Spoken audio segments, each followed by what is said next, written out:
Buenas noches, siendo ya las 7 de la noche, en punto, vamos a comenzar esta disertación sobre psicología del consumidor que nos compete hoy. Vamos a hablar, no sin antes agradecer a nuestra aula magna la posibilidad del conocimiento compartido, de crecimiento mutuo y de la búsqueda de la formación profesional. Entonces, agradeciendo a la UBA, va este corto,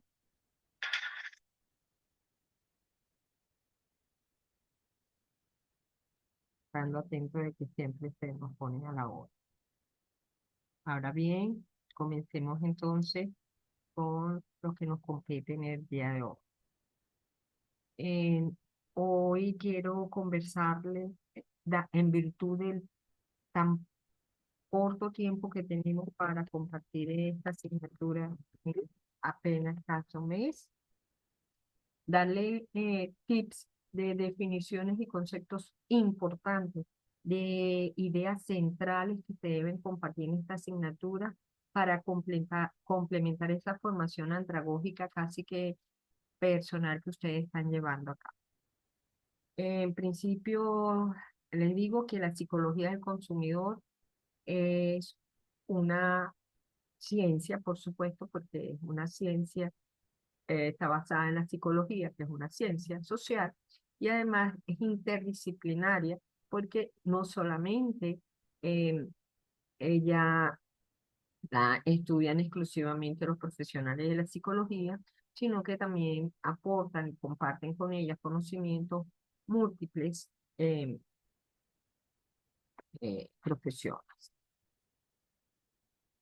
Podemos decir que es, es una como asignatura. Es una asignatura que busca analizar las bases teóricas del consumidor, de consumo, con la finalidad de ser aplicada al estudio del mercado y programas de consumo masivo en los diferentes contextos de manera analítica y reflexiva.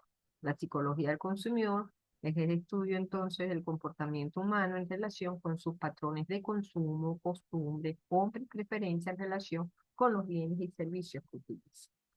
Fíjense bien, desde este punto de vista, la psicología del consumidor como asignatura académica se basa o está centrada, mejor dicho, en el estudio de los mercados de consumo masivo, sin que esto signifique que esto es exclusivamente psicología del consumidor.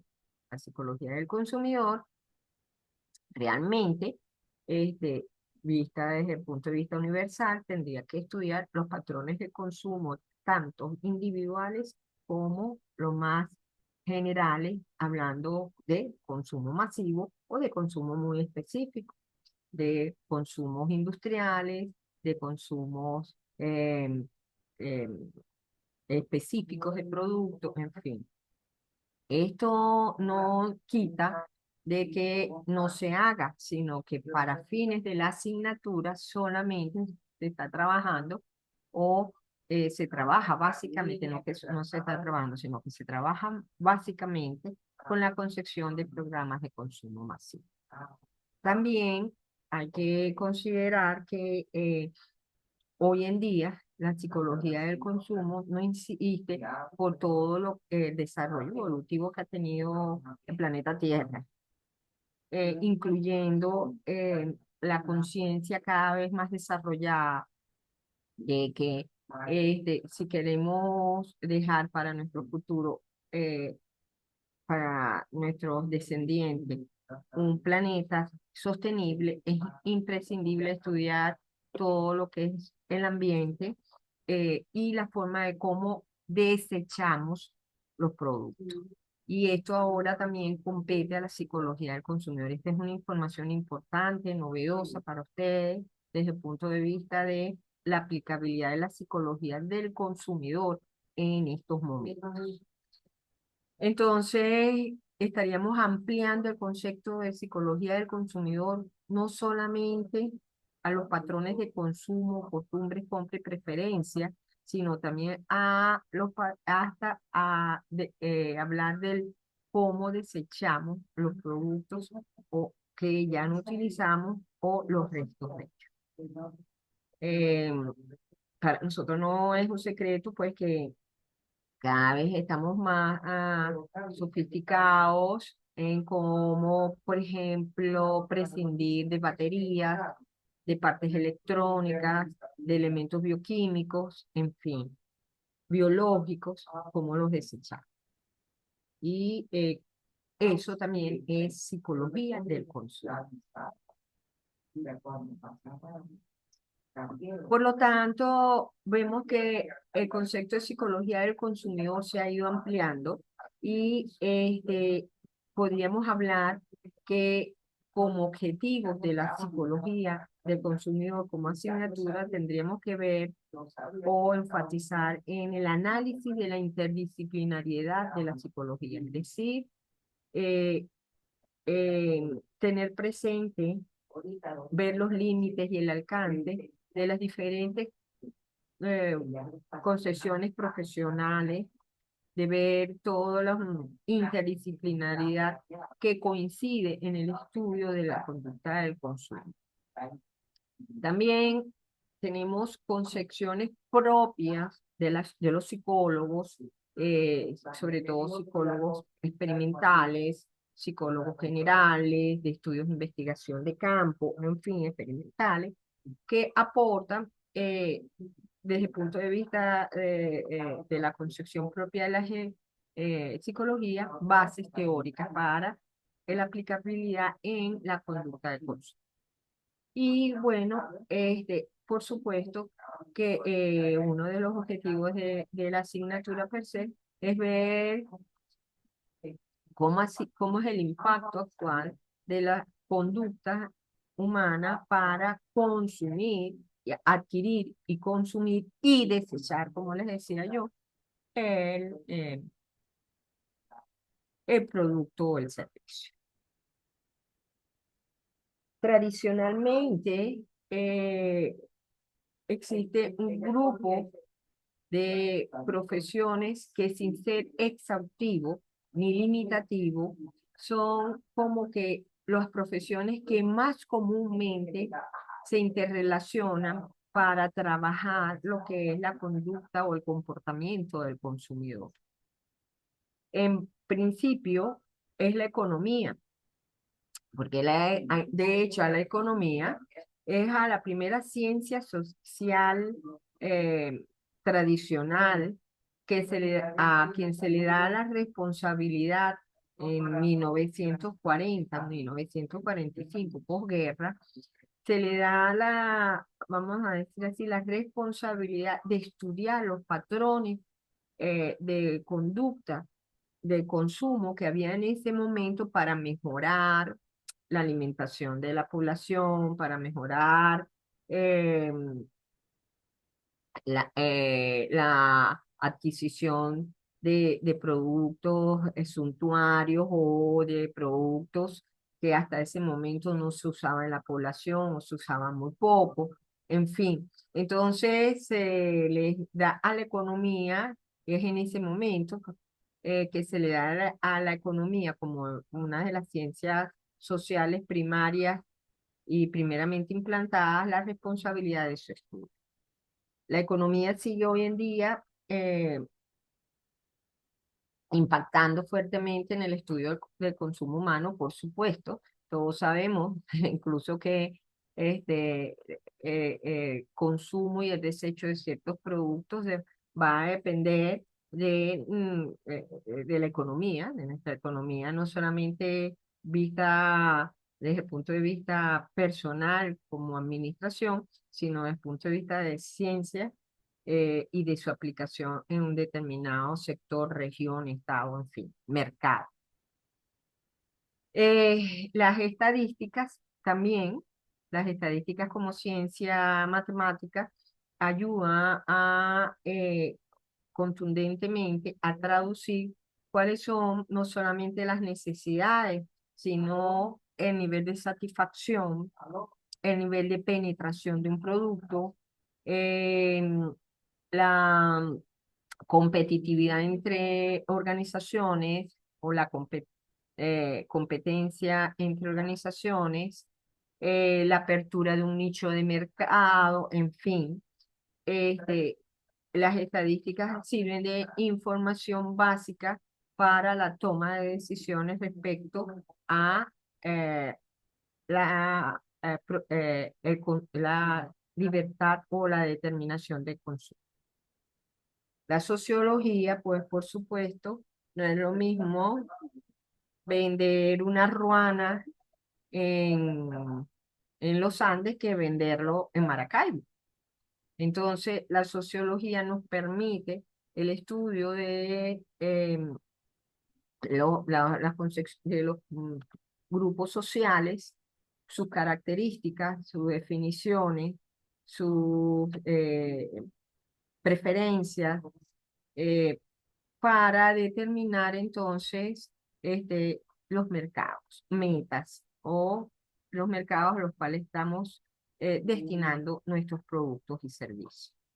La publicidad y mercadeo como justamente otra de las disciplinas más impactantes y con las que más nos relacionamos los psicólogos del consumidor, puesto que trabajamos prácticamente en llave para determinar las necesidades de satisfacción, las necesidades de consumo, por supuesto, para ver el nivel de penetración de un producto, para ver la posibilidad de globalización de un producto o de extensión de mercado, en fin, ver la calidad con la que es percibido el producto.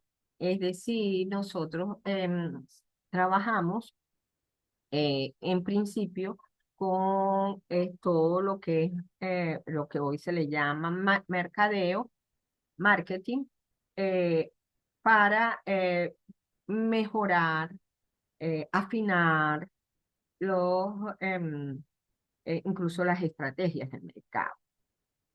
Y existen disciplinas relacionadas como las nuevas tecnologías, todo lo que es el factor de tecnológico, uso de herramientas tecnológicas, celulares, laptops, dispositivos virtuales, por supuesto, los hardware, el internet, en fin, todo eso que nos facilita este estudio. Y hoy en día, aquí no está reflejado, pero ya conforma parte también para la próxima lámina tengo que incorporarlo ya para el próximo grupo, que todo lo relacionado con las ciencias médicas, porque hoy en día todo lo que es el grupo de neurología, de salud, de este, neurólogos, psiquiatras, em, los que estudian las imágenes, imagenólogos, aportan significativamente para lo que hoy se considera lo que es el neuromercado o el marketing neurológico o el neuromarketing. Entonces nosotros como disciplina profesional estamos íntimamente relacionados con otras profesiones con las cuales tenemos que trabajar, debemos conocer sus principios, tenemos que compartir información y para poder realmente con efectividad estudiar ese consumidor. Ahora bien, como psicólogos tenemos nuestros temas fundamentales propios que aportan a las otras, o sea, a las otras disciplinas que están esperando de nosotros información para nutrirse, para la toma de decisiones. Y desde el punto de vista de nuestra concepción teórica, estaríamos hablando de cuatro temas fundamentales que tenemos que profundizar, abordar, investigar, extrapolar, hacer investigaciones para generalizar, en fin, que es el tema de percepción, el tema de motivación, el tema de actitudes y el tema de personalidad. Esos serían como los cuatro temas fundamentales psicológicos en que el psicólogo del consumidor estaría profundizando y abordando para cooperar en desarrollo del estudio del comportamiento.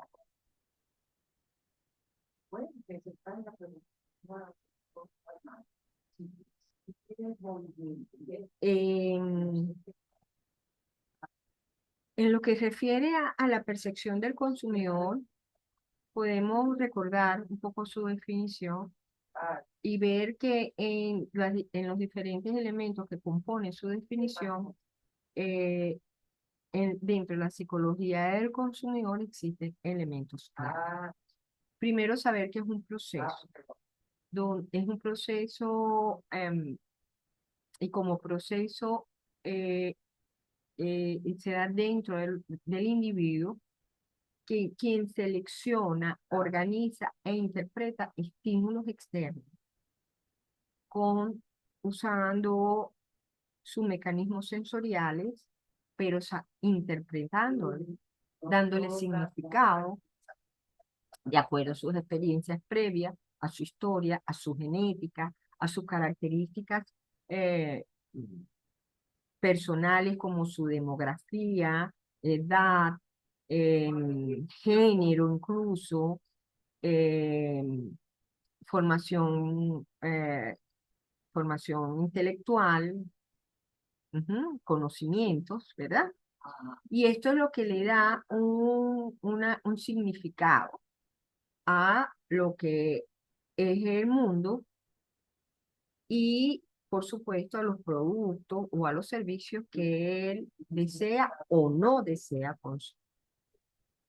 Entonces, este proceso complejo que le llamamos percepción es uno de los procesos en donde el psicólogo tiene más llamada a profundizar en el conocimiento para traducirle al resto de las disciplinas que estudian la conducta del consumidor qué está pasando y cómo influye.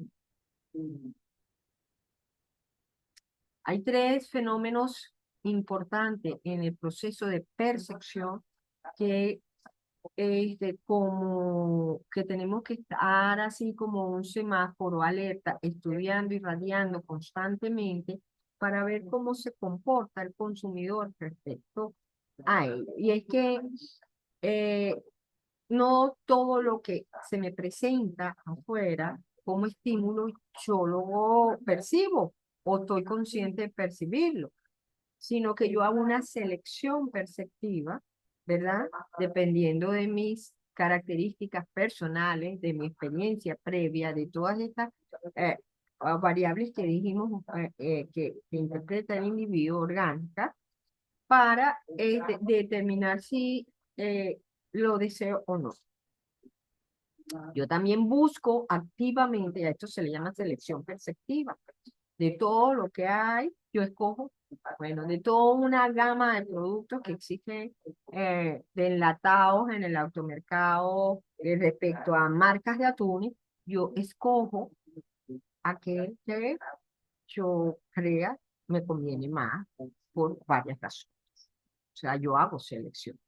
Pero es que yo también hago exposición selectiva, o sea, yo voy a los sitios que a mí me conviene o que yo por mis características personales tiendo a buscar. Entonces, yo, por ejemplo, voy hacia sitios, a librerías, ¿ok? A sitios donde venden buen café, donde hay música suave, porque estas son mis características personales. Otras personas seleccionarán sitios que sea, donde haya otro tipo de bebidas, donde haya karaoke, donde la música sea electrónica, en fin, de acuerdo a sus características. Entonces, se expone a un estímulo dependiendo de sus características personales. Y entonces este fenómeno también hay que verlo y estudiarlo con profundidad en la psicología del consumidor y es materia del psicólogo estudiarlo, porque muchas veces los programas, las estrategias de comercialización se ven teñidas o se ven influenciadas, tienen éxito o no tienen éxito, si no logro romper la exposición selectiva. Entonces, allí es donde trabajamos profundizando y trabajando en llave con los otros profesionales, como en este caso sería con los sociólogos, con los de mercadeo, dentro de la organización, y hoy en día con todo lo que son los neurocientíficos. Y el bloqueo perceptual también se da, y es que a nivel de nosotros como psicólogos, yo soy de la personalidad, sabemos que existe el olvido selectivo, que existe el inconsciente, ¿no?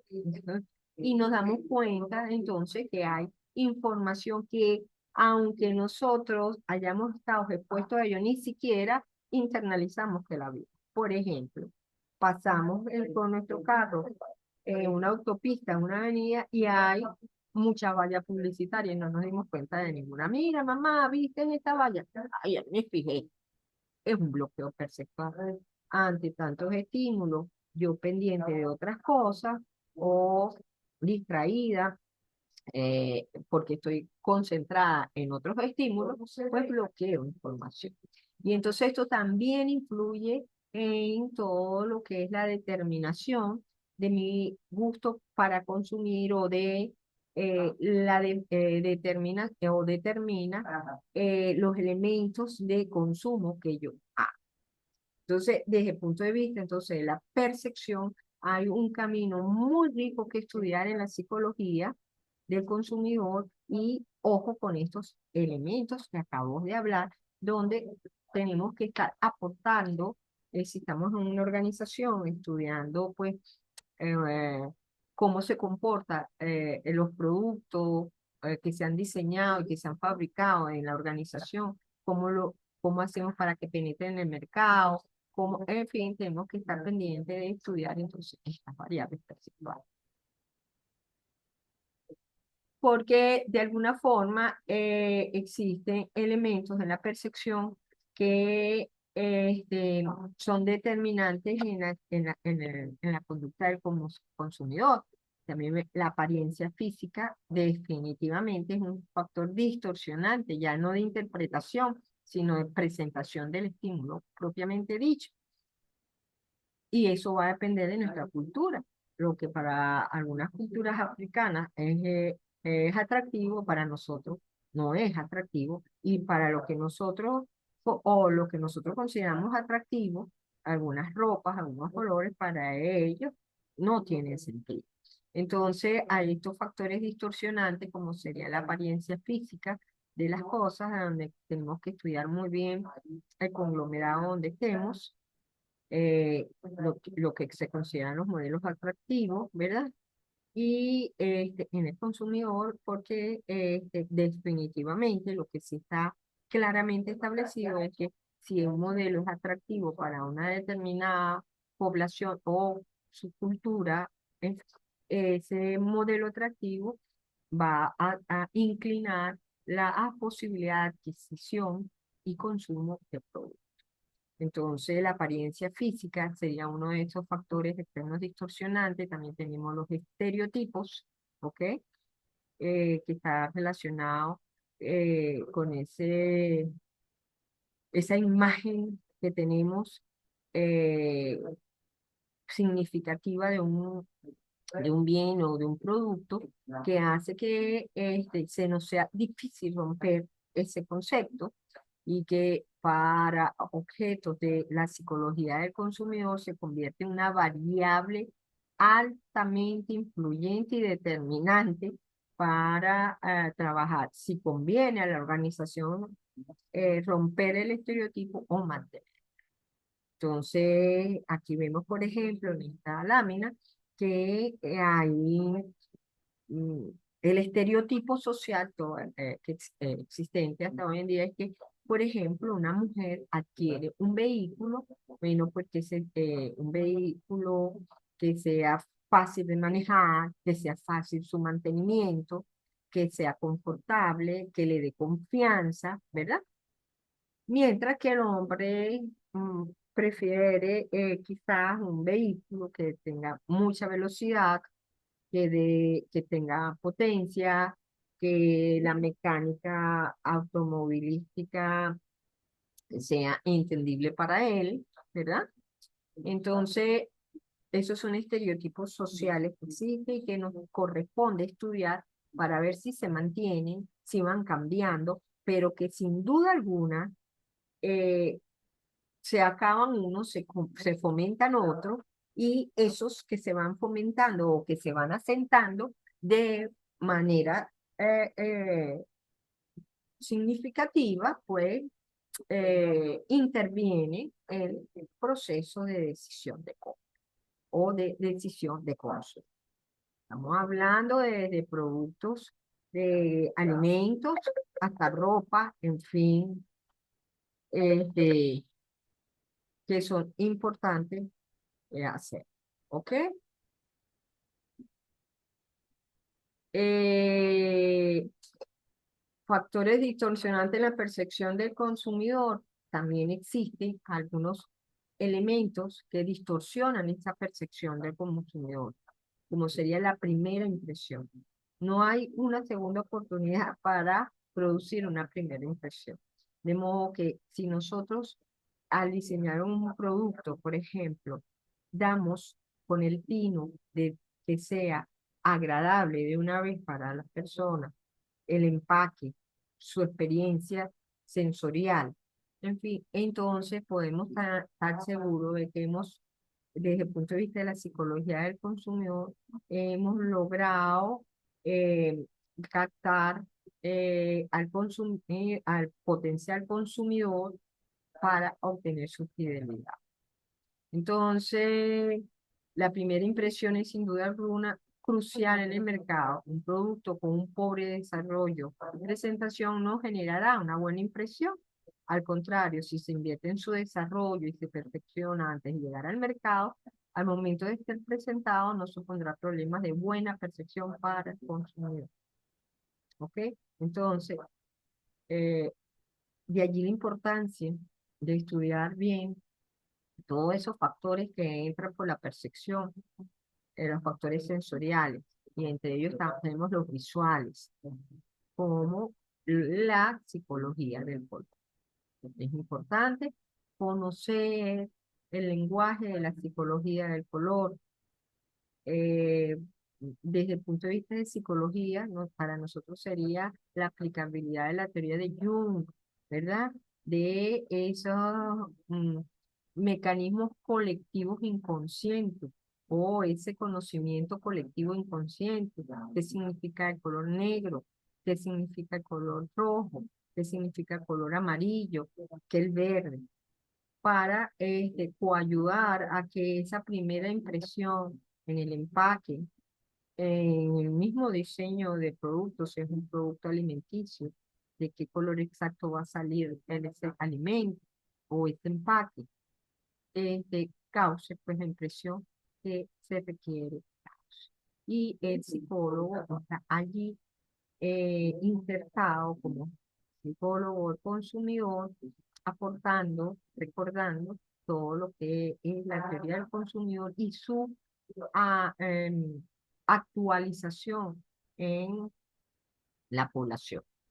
Porque puede ser que en algún momento determinado, por situación de moda, de uso, se ha sustituido el significado de un color. El otro tema importante para nosotros dentro de la psicología del consumidor son las motivaciones. Y desde ese punto de vista tenemos teóricos, psicólogos que han estudiado y profundizado sobre los diferentes o las diferentes necesidades del ser humano y con ellas necesidades del consumo. Y tenemos por lo menos tres grandes teorías que estudian en psicología del consumidor, esas preferencias, esas motivaciones. Y tenemos entonces la teoría, por supuesto, de jerarquía de Maslow, de Abraham Maslow, que determina cinco necesidades básicas, que se comienza con las necesidades fisiológicas, y cuando esta están cubiertas empiezan otras eh, necesidades a surgir, que es la seguridad, y cuando estas están cubiertas, que comienzan los afectivos sociales a pensar en la auto, y después la de autoestima, y por último la autorrealización. Que dan una forma de escalera, no simultáneas, sino consecutivas, y además tienden a ser secuenciales, rígidas. O sea, se tienen que satisfacer la primera para ir en búsqueda de la segunda, eso lo dice mal. Pero hay otra teoría, que es la teoría ERC, que es la teoría de existencia, relaciones y crecimiento de Alderfer, que dice, si es verdad, existe una jerarquía, pues hay primero unas necesidades fisiológicas, después una necesidad de seguridad, pero no necesariamente son estrictas ni van secuencialmente, pueden darse simultáneamente. Lo importante es que son unas teorías hay unas necesidades que requiere el ser humano para poder existir, que son de existencia, que son la fisiológica y la de seguridad, sin ella no puede sobrevivir en el mundo.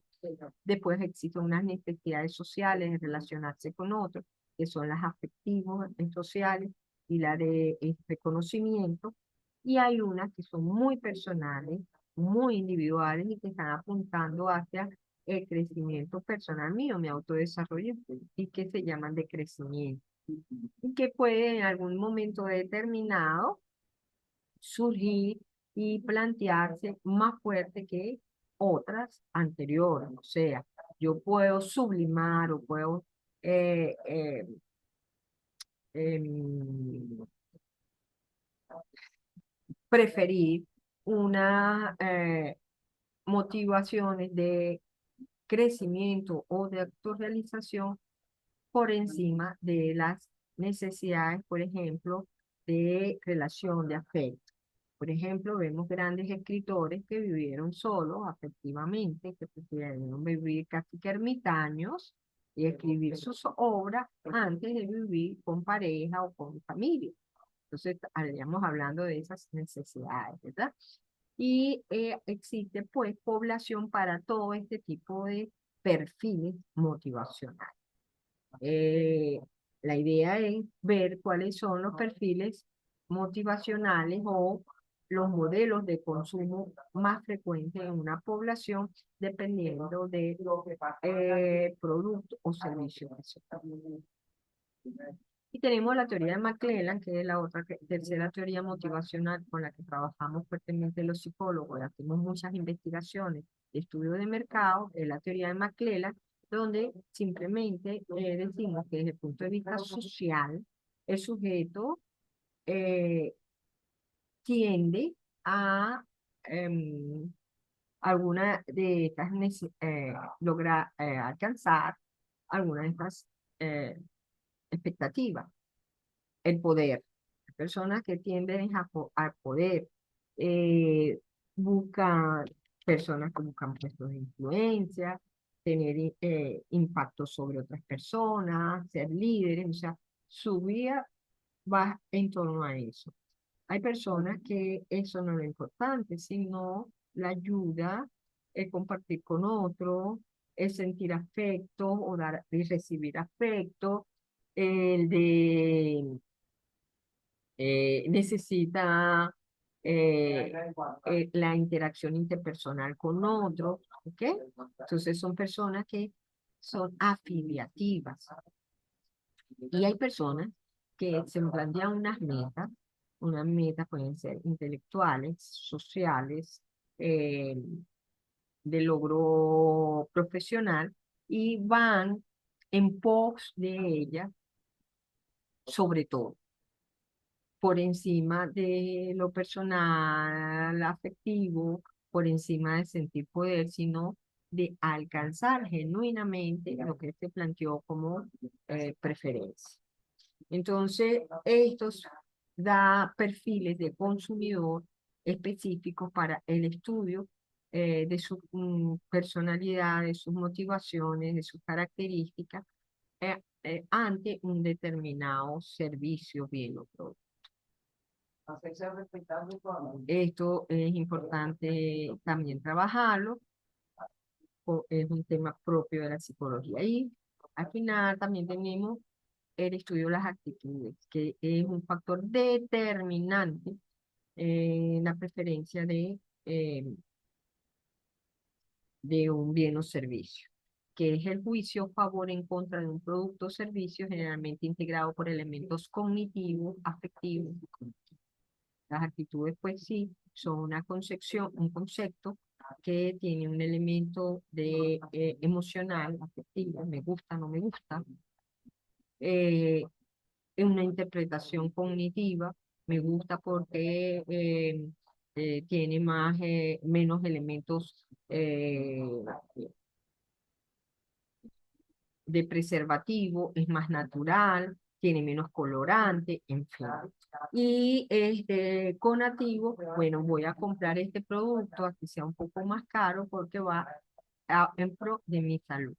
Entonces yo tiendo a comprar ese producto, ¿ok? Y con una actitud positiva. Entonces, la experiencia previa y los grupos de pertenencia son variables determinantes en su formación y mantenimiento. Entonces, todo el estudio de las actitudes están, por supuesto, eh, mm,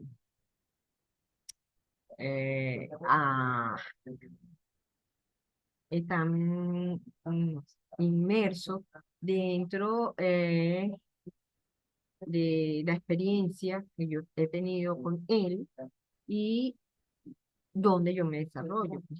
Eso va a favorecer o no mi actitud frente a la gente.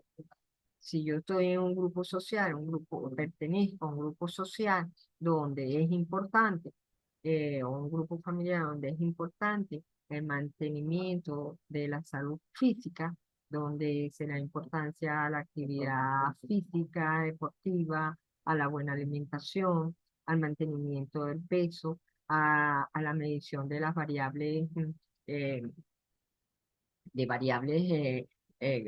fisiológicas, entonces seguramente yo voy a estar en favor de un producto natural, orgánico, poco procesado, como bajo preservativo, con uso de pocos colorantes. Entonces, eso conforma una actitud.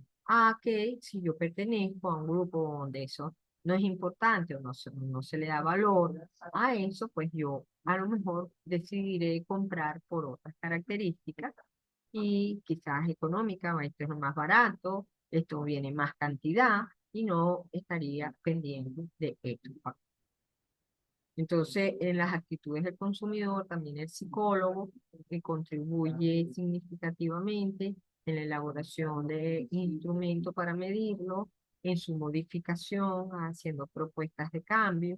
Entonces, como vemos, tenemos un amplio campo de investigación para determinar la preferencia de un producto o servicio y para colaborar con el equipo multidisciplinario en la toma de decisiones de, vamos a decir, eh, introducir, mantener o colocar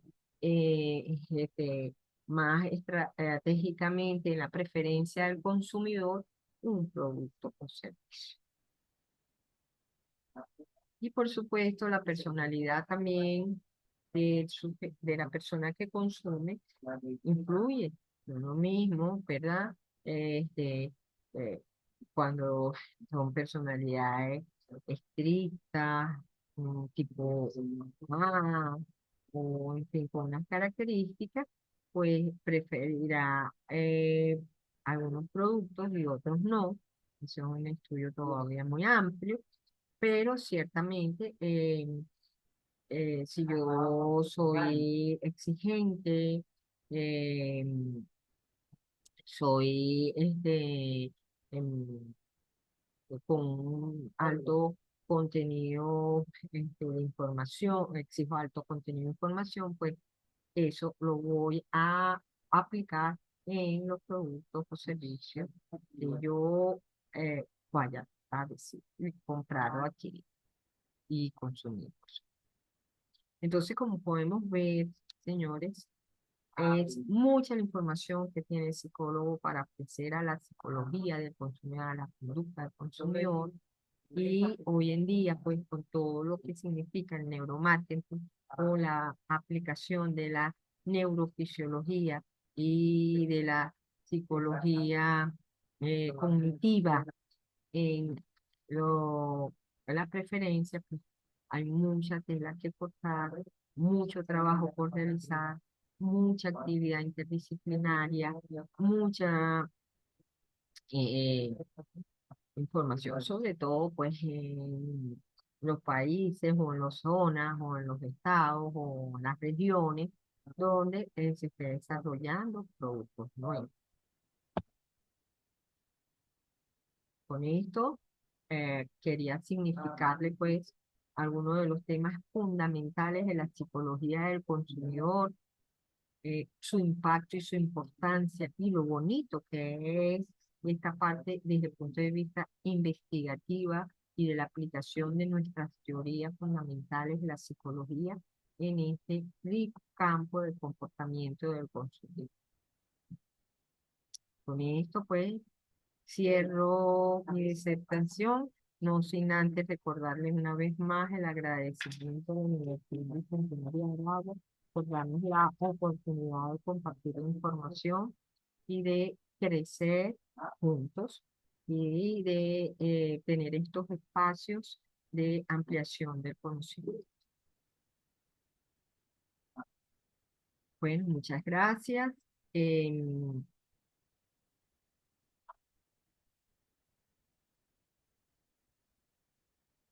Espero entonces verlos en otra oportunidad, compartir con ustedes en otra oportunidad y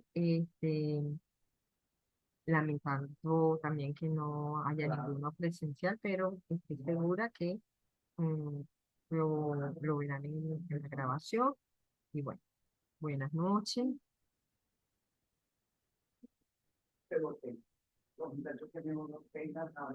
Y hasta luego.